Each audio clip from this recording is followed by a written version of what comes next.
Okay, so this is the discussion board on the Color of Law video. So the first question, my answer is, my neighborhood is primarily made up of people from the Caucasian race.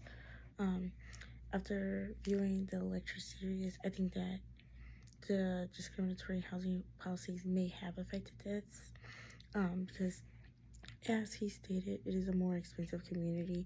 And of course, economically, many African Americans cannot afford to live in such a pricey neighborhood, which in turn causes segregation.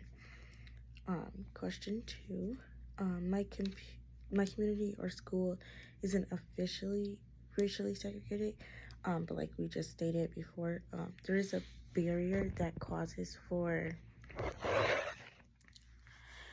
the population to be mostly white. The fact that the schools are not school of choice causes a lot of people to end up resorting to Detroit public schools, and for most other like races, primarily white, to go to suburban schools.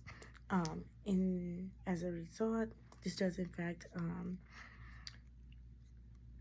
create fewer interracial friendships, and the consequences of that are, first, that people do not learn appropriate and respectful etiquette with others.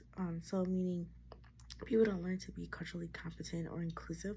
Instead, the lack of diversity will create division and confusion.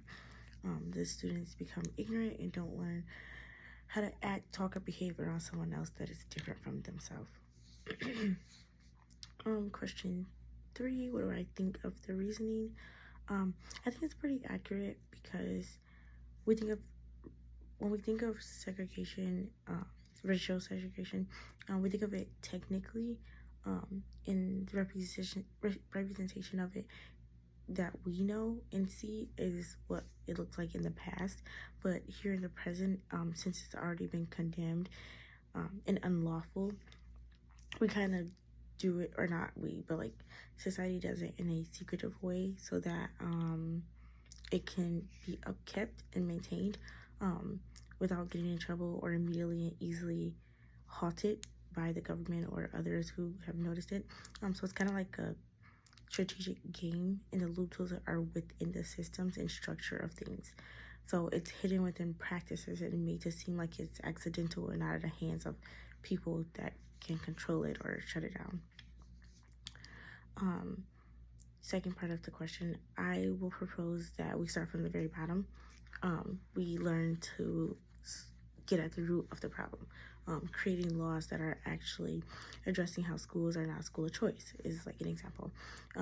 We can create a better system that doesn't fail minorities, get rid of the loopholes, hold individuals responsible, and most importantly, hold ourselves accountable for not doing something to make a change.